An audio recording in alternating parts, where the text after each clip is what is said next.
एका कपड्यांच्या दुकानाच्या मालकिनीने एका दिव्यांग व्यक्तीला केवळ त्याची थट्टा करण्यासाठी नोकरीवर ठेवले. पण काही आठवड्यांनी तिने जेव्हा दुकानाचे CCTV कॅमेरे तपासले तेव्हा ती समोरचे दृश्य पाहून हैराण झाली. कारण तो व्यक्ती काय करण्यास सक्षम होता हे पाहून तिचा विश्वासच बसेना. अशाच हृदयस्पर्शी कथा पाहण्यासाठी आमच्या चॅनलला सबस्क्राईब करा आणि व्हिडिओला लाईक करायला अजिबात विसरू नका, जेणेकरून तुम्हाला पुढेही अशाच कथा पाहायला मिळतील. अर्जुन कधीही असा माणूस नव्हता जो एका जागी शांत बसून राहील.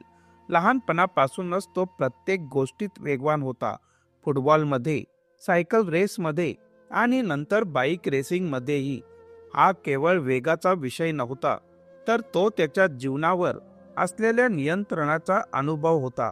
जेव्हा तो आपल्या बाईकचा वेग वाढवत असे तेव्हा वारा त्याच्या चेहऱ्यावर आपटायचा आणि त्याला असं वाटायचं की तो संपूर्ण जगावर राज्य करत आहे. पण आता जेव्हा तो आपल्या व्हीलचेअरवर बसला होता त्याला जाणवत होते की कोणीतरी त्याच्याकडून त्याचे संपूर्ण आयुष्यच हिरावून घेतले आहे. त्याच्या त्या पायांनी जे त्याला कधीही कोणत्याही दिशेने धावण्याचे स्वातंत्र्य दिले होते, आता केवळ दोन निरुपयोगी गोष्टींप्रमाणे लोंबकळत होते. त्याच्या आठवणींचं ओझं त्याला अधिकच जड वाटत होते. एक अशी कटू वास्तविकता जी त्याला रोज त्याच्या हरवलेल्या भूतकाळाची जाणीव करून देत होती. त्याच्या खोलीत त्याची आई कमला आली. त्यांच्या हातात जेवणाचा ताट होता. त्यांनी अलगद तो ताट त्याच्या समोर ठेवला आणि काही क्षण त्याच्याकडे पाहत राहिल्या. त्यांच्या चेहऱ्यावर कठोरतेचे आभास होते, पण डोळ्यात मात्र लपवलेले दुःख स्पष्ट दिसत होते. त्या पाहू शकत होत्या की त्यांचा मुलगा हळूहळू आतून तुटत चालला आहे आणि त्या काहीही करून त्याला वाचवू शकत नाही असे त्यांना वाटत होते. तुला पुढे जावं लागेल अर्जुन, कमलाने मृदू पण ठाम आवाजात म्हटले.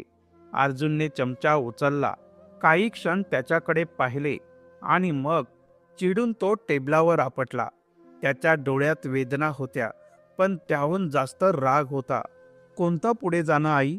मी आता माझ्याच घरात ओझं बनून राहिलो आहे. स्वयंपाकघरात जाण्यासाठीही कोणाची तरी मदत घ्यावी लागते. यालाच पुढे जाणं म्हणतात का?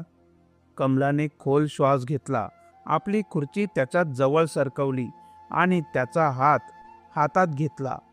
त्यांचा स्पर्श मऊ होता, पण त्यामध्ये एका आईची चिंता स्पष्ट जाणवत होती.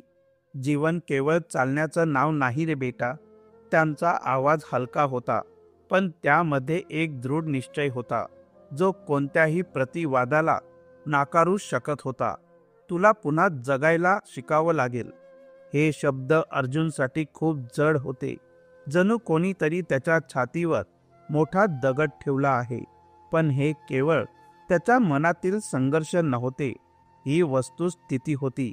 घरातील पैसे झपाट्याने संपत होते आणि अपघातानंतर मिळालेली मदतीची रक्कम जास्त काळ टिकणार नव्हती. त्याला नोकरी शोधणे भागच होते, मग त्याला स्वतःवर विश्वास असो वा नसो. अनेक आठवड्यांपर्यंत अपयशी प्रयत्न केल्यानंतर एका दिवशी त्याच्या नजरेस एक जाहिरात पडली. दिल्लीतल्या एका प्रसिद्ध सुंदरी वस्त्र नावाच्या बुटीकमध्ये स्टॉक सांभाळण्यासाठी आणि ग्राहकांचे फोन कॉल्स घेण्यासाठी एका कर्मचाऱ्याची गरज होती.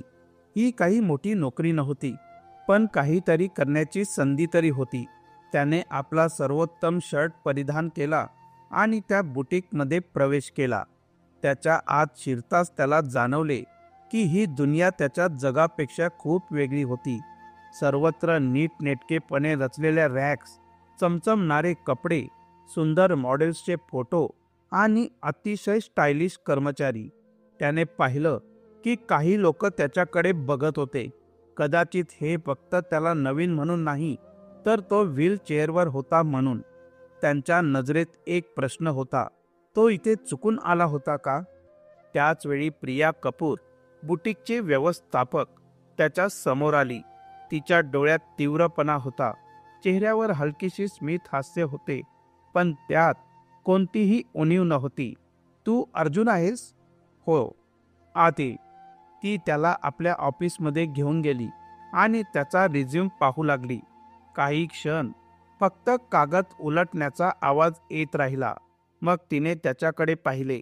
तू कधीही फॅशन इंडस्ट्रीत काम केलं आहेस का? नाही, पण मला गोष्टी व्यवस्थित लावायला आवडतात आणि मी पटकनही शिकतो. प्रियाने एक क्षण त्याच्याकडे निरखून पाहिले. मग हलक्या आवाजात म्हणाली, ठीक आहे, तुला ट्रायलसाठी ठेवतो. उद्यापासून येऊ शकतोस. ही फक्त नोकरी मिळाल्याची आनंदाची बाब नव्हती, तर एक मोठे आव्हान होते. अर्जुनला समजले होते की त्याला स्वतःला सिद्ध करावे लागेल. पहिले काही दिवस परीक्षासारखेच होते. प्रत्येक काम कठीण होते. कपाट उंच होती, पॅकेजेस जड होती आणि सहकाऱ्यांच्या नजरेत अविश्वास होता. ते त्याला टाळायचे, जणू तो तिथे राहण्याच्या लायकीचाच नव्हता. रवी, जो त्या बुटीकमधील सर्वात जुना कर्मचारी होता, आपल्या मित्रांसोबत कोपऱ्यात उभा राहून हसत खिदळत असायचा.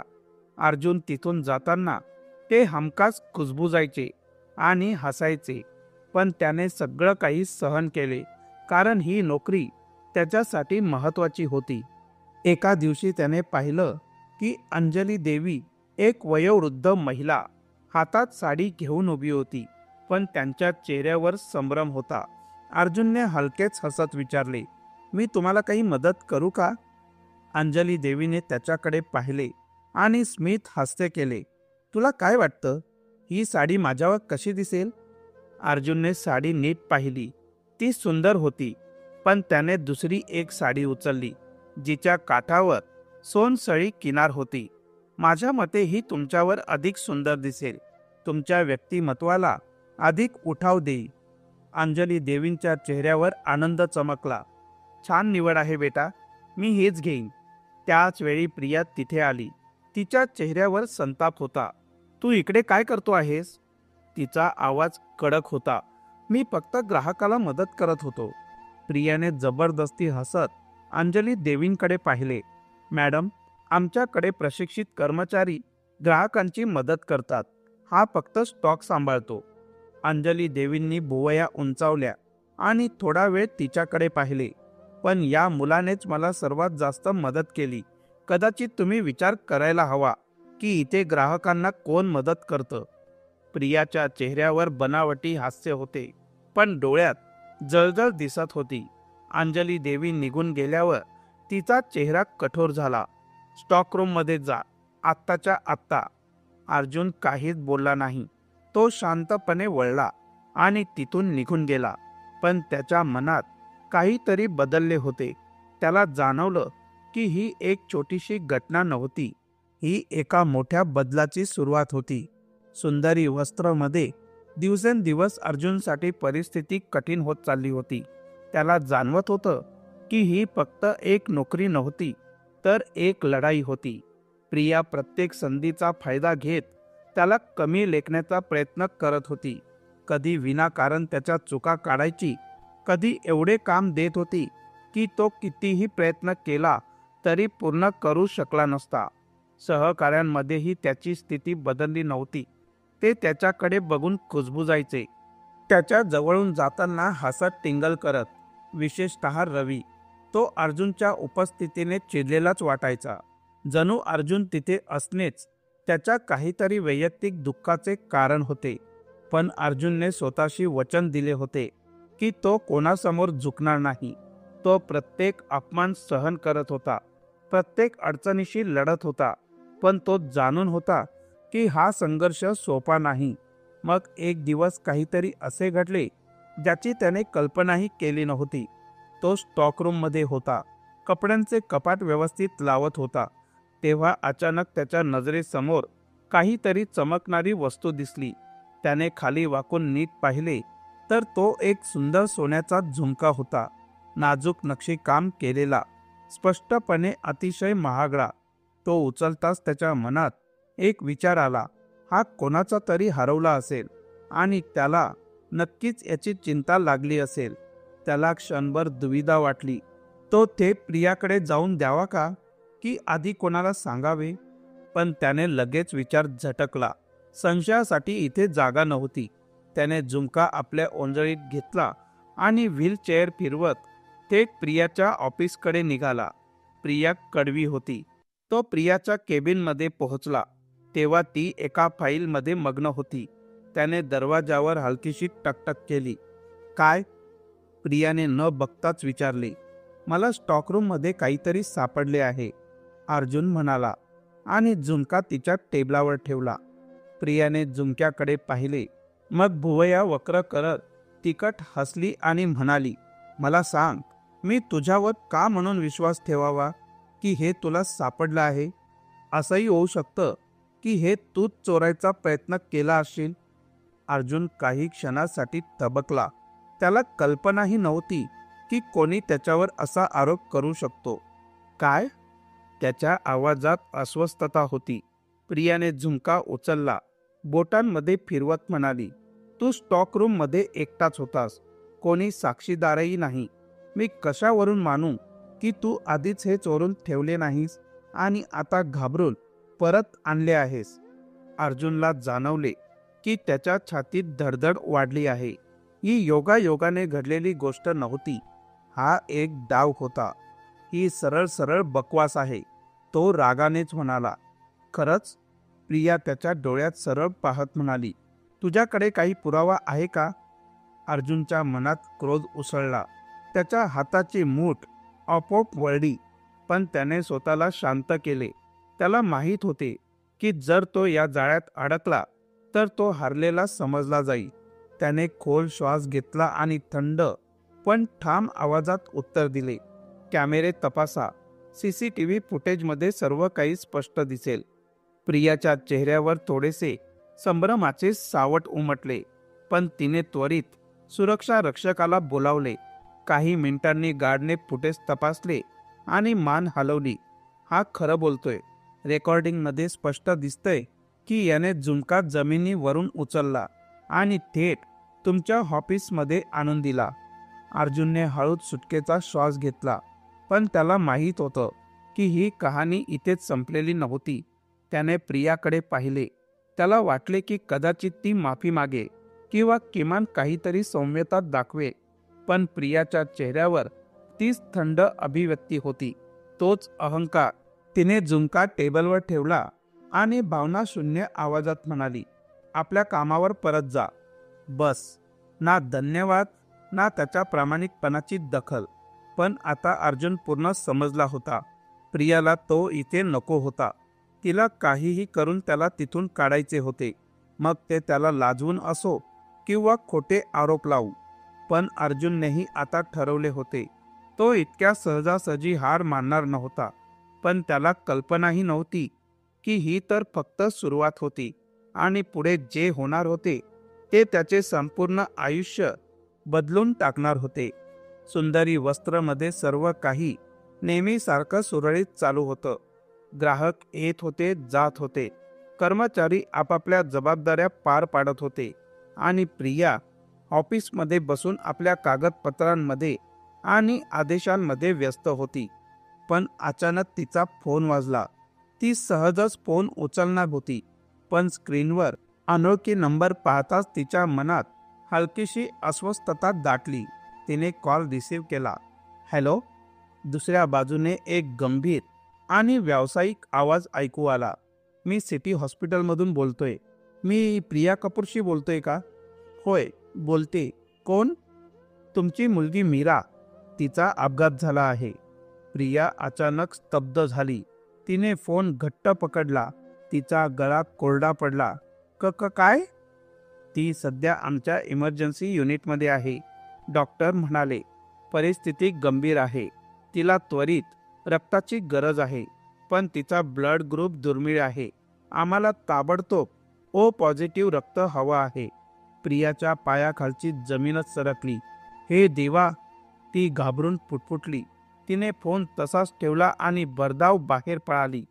पहिल्यांदा कर्मचारी तिला एवढ्या घाबरलेल्या अवस्थेत पाहत होते. अर्जुनही स्टॉकरूममध्ये असताना हे पाहत होता. काहीतरी अनपेक्षित घडलं आहे हा विचार मनात येताच तोही तिच्या मागे निघाला. हॉस्पिटलमध्ये पोहोचताच प्रिया डॉक्टरांशी बोलण्याचा प्रयत्न करत होती, पण तिचे हात थरथरत होते. डॉक्टर, काहीतरी करा. तिचा आवाज थरथरत होता. मिस कपूर, आम्हाला लवकरात लवकर रक्ताची गरज आहे. त्याशिवाय आम्ही काही करू शकत नाही. अर्जुनही जवळच उभा होता आणि हे सर्व ऐकत होता. त्याने हळूच विचारले, ब्लड ग्रुप काय आहे? प्रियाने त्याच्याकडे पाहिले. ही पहिलीच वेळ होती जेव्हा तिच्या डोळ्यात अहंकार नव्हता, फक्त भीती होती. O positive. अर्जुनचे हृदय जोराने धडधडू लागले. माझा ब्लड ग्रुपही ओ पॉझिटिव्ह आहे, तो शांतपणे म्हणाला. मी रक्त देऊ शकतो. प्रिया आश्चर्यचकित झाली. तिने अविश्वासाने विचारलं, तू तू असं का करशील? तिचा आवाज थरथरत होता. अर्जुन हलकसं हसला आणि म्हणाला, कारण मी करू शकतो. प्रिया काही बोलू शकली नाही. तिच्या डोळ्यात पाणी तरळले, पण ती ते लपवण्याचा प्रयत्न करत होती. मीरा सुरक्षित होती. काही तासांनंतर डॉक्टर बाहेर आले. आता ती स्थिर आहे. धोका टळला आहे. प्रिया डोळे मिटून सुटकेचा निश्वास सोडला. अर्जुन एका रूममध्ये आराम करत होता. रक्तदानानंतर त्याला थोडासा चक्कर आला होता. तो बेडवर पडून होता, डोळे बंद पण शांत. प्रिया बदललेली होती. हळूच दरवाजा उघडला. प्रिया आत आली, पण ती आता तशी नव्हती जशी अर्जुनला माहीत होती. ती कमकुवत वाटत होती, तुटलेली आणि सगळ्यात महत्त्वाचं, आपल्या अहंकाराच्या चौकटीबाहेर आलेली. प्रियाने काही वेळ अर्जुनकडे शांतपणे पाहिलं. मग तिचा आवाज आला, हळू, थोडासा तुटलेला पण प्रामाणिक. मला नाही माहीत कसं तुझं आभार मानावं. अर्जुनने हळूच डोळे उघडले. तो थकलेला होता, पण त्याच्या डोळ्यात राग नव्हता. तो शांत स्वरात म्हणाला, तू नेहमीच माझा तिरस्कार केलास प्रिया. मला फक्त एक संधी हवी होती, फक्त एक संधी, जिथे मी माझी सिद्धता सिद्ध करू शकलो असतो. पण प्रत्येक वेळी तू मला कमी लेखायचा प्रयत्न केलास. प्रियाने नजर खाली झुकवली. तिने पहिल्यांदाच स्वतःला आरशात पाहिलं होतं. तिने काय केलं होतं आणि ती किती चुकीची होती हे तिला जाणवलं. माझी चूक झाली. तिचा आवाज मऊ पण खरा वाटत होता. मी तुला कधीच एक माणूस म्हणून पाहिलं नाही. मी तुला फक्त एक अडचण समजले, पण खरी समस्या मीच होते. खोलीत पूर्ण शांतता पसरली. मग प्रियाने खोल श्वास घेतला आणि असं काही म्हणाली ज्याची कदाचित तिने कधी कल्पनाही केली नव्हती. मला बदलायचं आहे अर्जुन. मला आता बरोबर गोष्टी करायच्या आहेत. अर्जुनने तिच्या डोळ्यात पाहिलं. त्या डोळ्यात खरी भावना होती, पश्चात्तापही. तो हलकसा हसला आणि म्हणाला, प्रत्येकाला दुसरी संधी मिळायला हवी. त्या रात्रीनंतर हळूहळू सगळं बदलत गेलं. प्रिया आता फक्त अर्जुनला नोकरीवर ठेवलं नव्हतं, तर त्याला खऱ्या अर्थाने संधी द्यायचं ठरवलं. तिने त्याच्यावर विश्वास ठेवायला सुरुवात केली आणि त्याच्या कौशल्यांचा योग्य उपयोग करायला सुरुवात केली. काही महिन्यातच अर्जुन सुंदरी वस्त्र बुटीकसाठी एक अतिशय महत्त्वाचा कर्मचारी बनला. त्याच्या मेहनतीमुळे आणि उत्तम व्यवस्थापनामुळे बुटीकची विक्री वाढू लागली. ग्राहकांना त्याचा प्रामाणिकपणा आणि उत्तम फॅशन सेन्स आवडू लागला. काही महिन्यांनी प्रिया स्वतः अर्जुनकडे पाहून म्हणाली, माझी मोठी चूक झाली अर्जुन, पण तू दाखवून दिलंस की माणसाची क्षमता त्याच्या शारीरिक परिस्थितीवर नाही, तर त्याच्या जिद्दीवर आणि मेहनतीवर अवलंबून असते. अर्जुन फक्त एक कर्मचारी राहिला नाही, तो बुटीकचा व्यवस्थापक बनला. आणि एक दिवस प्रिया स्वतः त्याच्याकडे आली आणि म्हणाली, माझ्या मनात एक कल्पना आहे. आपण एक नवीन ब्रँड सुरू करायचा, संघर्ष नावाचा, ज्यामध्ये विशेषतः दिव्यांग व्यक्तींसाठी फॅशन डिझाईन केली जाईल आणि त्याचा प्रमुख तू असशील. अर्जुनच्या डोळ्यात चमक आली. त्याचं आयुष्य जिथे संपल्यासारखं वाटत होतं, तिथून तो एका नवीन स्वप्नांकडे निघाला होता. कधी कधी एका संधीमुळे आयुष्य पूर्ण बदलतं. फक्त ती संधी मिळवण्यासाठी आणि सिद्ध करण्यासाठी आपल्याला जिद्द आणि प्रामाणिकपणा हवा असतो. हीच आहे अर्जुनची कहाणी, एक जिद्दीची, संघर्षाची आणि यशाची. तर मित्रांनो, तुम्हाला आपली आजची कथा कशी वाटली कमेंट करून नक्कीच कळवा. आपले मनापासून खूप खूप धन्यवाद. थँक्यू.